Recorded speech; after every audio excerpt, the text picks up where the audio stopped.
하나님의 말씀은 맛있습니다. 하나님의 말씀은 즐겁습니다. 하나님의 말씀은 생명과 행복을 줍니다. 500독 성경 통독 훈련 원장입니다.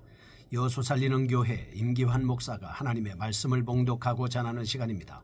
함께 하시면 기적이 일어납니다. 알람을 설정하시고 들으시면 좋겠습니다.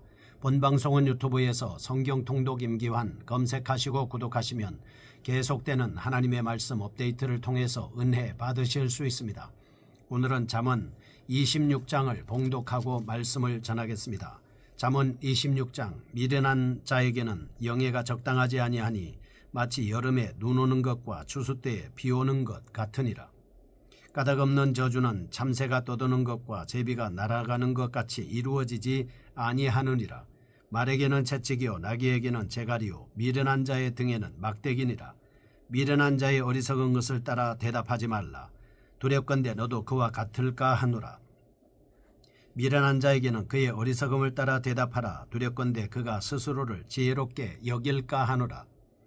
미련한 자 편에 기별하는 것은 자기의 발을 베어버림과 해를 받음과 같으니라.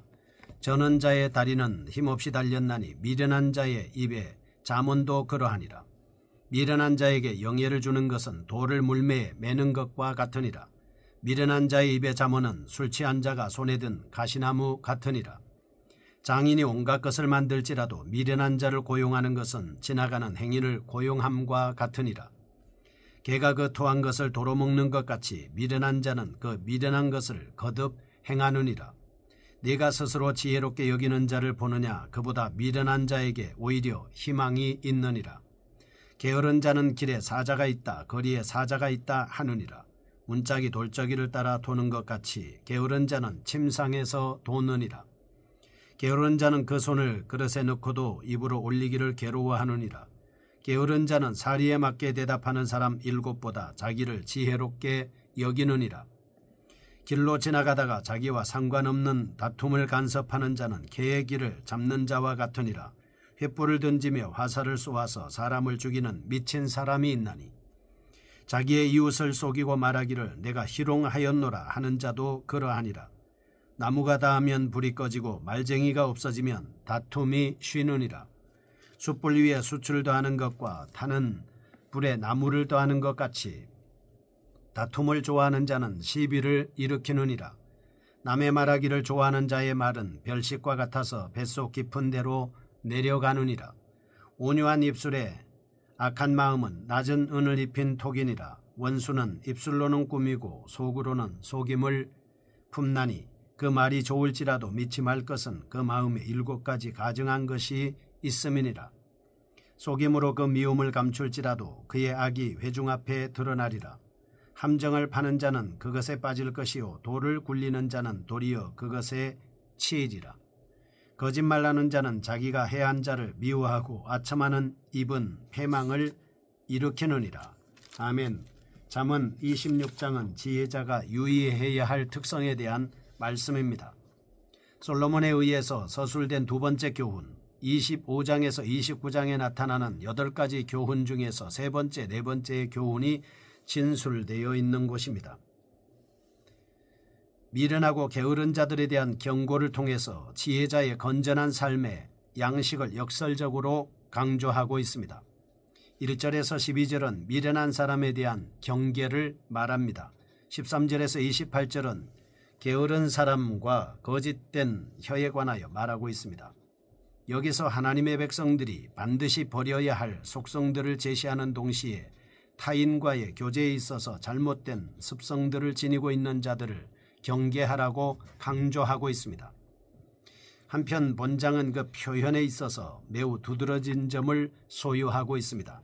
사실 지금까지의 내용은 교훈 자체를 통한 엄중한 경고와 객관적인 사건 기술을 토대로 지혜자가 반드시 취해야 할 사고나 행동을 규정지어 왔습니다. 본장은 지금까지의 자칫 경직되기 쉬웠던 문장에서 벗어나 해학적인 묘사를 사용합니다. 드라마틱한 전개를 드러내고 있습니다. 특별히 본장은 풍자적인 표현 기법이 두드러지게 드러나고 있습니다. 이러한 표현 양식을 통해서 어리석은 자들의 삶의 특성이 얼마나 가치 없는 것들인지를 소개하고 있습니다. 이 사실을 듣는 사람들로 하여금 자신을 객관적으로 돌이켜보도록 유도하고 있는 것입니다. 내용상의 특징을 살펴보겠습니다. 첫째, 1절에서 16절입니다. 생각할 수 있는 모든 종류의 어리석음에 대하여 빈틈없는 관찰을 하고 있습니다. 본단락은 그 대표적인 형태로서 미련함과 게으름을 나타내고 있습니다. 그런데 다른 장들과 마찬가지로 본장에서도 어리석은 자는 무식쟁이나 순진한 사람이 아닙니다. 하나님을 거부하는 교만한 자를 언급하고 있습니다. 지혜자가 하나님을 경외하는 태도인 것처럼 어리석음도 일종의 영적 상태로서 의도적으로 하나님에 대해 불순종하는 거만한 태도를 의미하고 있습니다. 이런 차원에서 어리석은 자들의 실체를 다음과 같이 소개하고 있습니다. 1절, 세상적인 영예를 우선시합니다. 2절, 까닭없이 타인을 저주합니다. 3절, 지혜자의 권고를 무시합니다. 6절, 이 제공하는 지식은 신뢰성이 없습니다. 7절과 9절, 지식은 무가치합니다. 11절, 습관적 죄를 저지릅니다. 12절과 16절, 스스로 지혜롭다고 생각합니다. 13절과 14절, 땀 흘려 노력하지 않습니다. 둘째, 17절에서 28절입니다. 어리석은 자의 본질을 언어적 측면에서 불난자라고 묘사하고 있습니다. 그런데 일반적으로 다툼의 원인을 보면 어떤 상황이나 쟁점에서 찾는 데 비해서 본장에서는 그 원인을 수군대는 말과 미움 등과 같은 인격적 측면에서 지적하고 있습니다. 17절, 20절, 21절 다툼입니다. 18절, 19절, 24절에서 26절 험담입니다. 28절은 거짓 등과 같은 말을 소개로 하는 것들이 타인의 인격을 손상시킨다는 사실입니다. 불난자들의 특성을 살펴보겠습니다. 17절은 타인의 다툼에 간섭합니다. 그래서 분란이 일어나죠. 18절과 19절 타인을 속인 후 자신의 잘못을 회피합니다. 20절, 21절 다툼을 즐깁니다.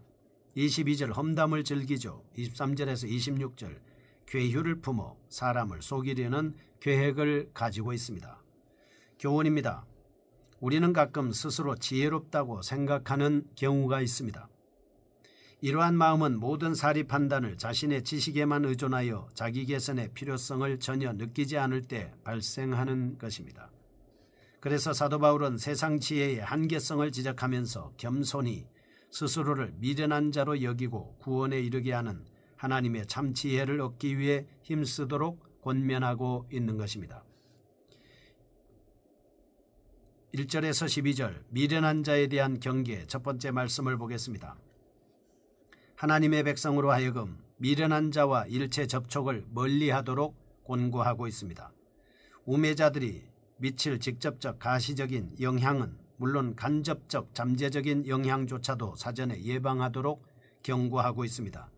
그런데 이러한 내용을 표현함에 있어서 기자는 자칫 경고성의 교훈들이 지닐 수 있는 경직성에서 탈피하여 해악성 넘친 표현, 기법을 사용하고 있습니다.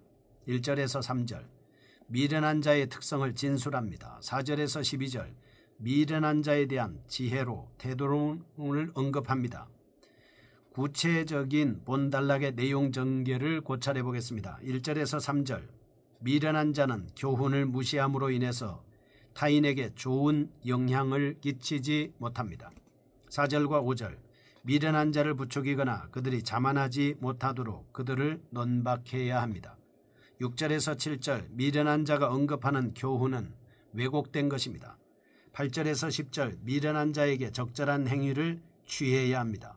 11절에서 12절 자신을 지혜롭게 여기는 것은 미련한 자보다 더욱 어리석은 행위라는 것입니다. 본단락에 나타난 핵심적인 사상을 보겠습니다. 첫째, 미련한 자의 본질을 설명하고 있습니다. 미련한 자란 그 원어상의 의미로 살펴보면 일반적인 어리석은 자와는 달리 죄를 그 자신의 업으로 삼는 자를 가리키는 것입니다. 다시 말하면 11절 그는 죄를 짓는 데 있어서 양심의 가책을 전혀 느끼지 않습니다. 그래도 예수님은 마태복음 7장 6절 거룩한 것을 개에게 던지지 말며 라고 말씀하고 있습니다. 미련한 자는 마치 개가 그 토한 것을 도로 먹는 것과 같이 그 마음이 강팍하여 죄를 떠나지 않고 계속적으로 반복하고 있습니다. 둘째 12절, 스스로 자기 자신이 의롭다고 생각하는 자는 미련한 자보다 훨씬 절망적인 상태라고 언급합니다.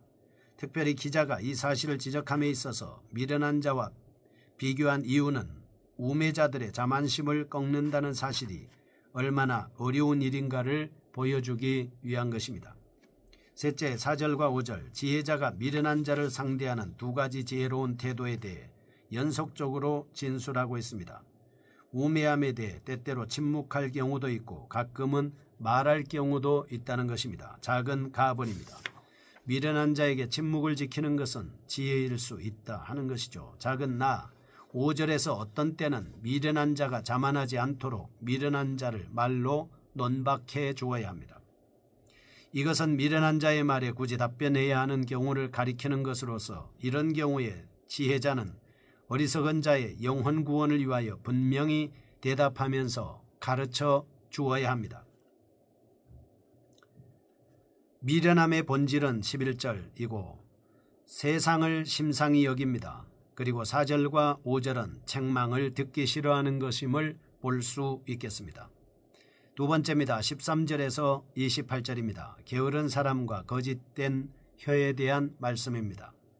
본단락은 바로 앞에서 다루었던 미련한 자의 실상에 이어서 어리석음의 현실적인 실제로서 게으름과 분쟁을 내세우고 있습니다.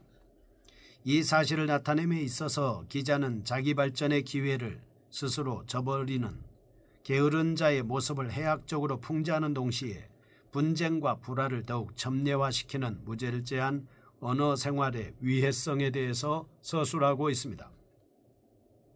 13절에서 16절, 게으른 자의 실상을 다루고 있습니다.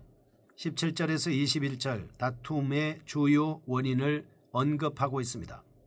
22절에서 28절, 거짓 입술에 대한 경계를 진술하고 있습니다.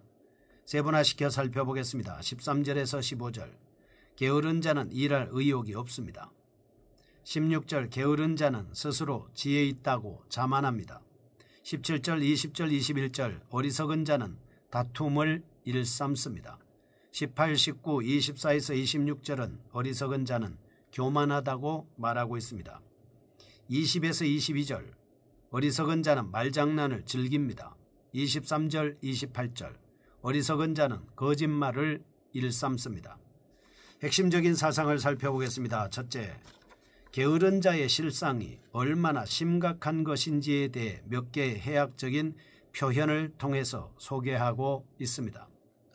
사실 앞서 진술된 본서의 여러 부분에서도 게으름을 경계하라는 말씀이 거듭해서 진술되어 왔습니다.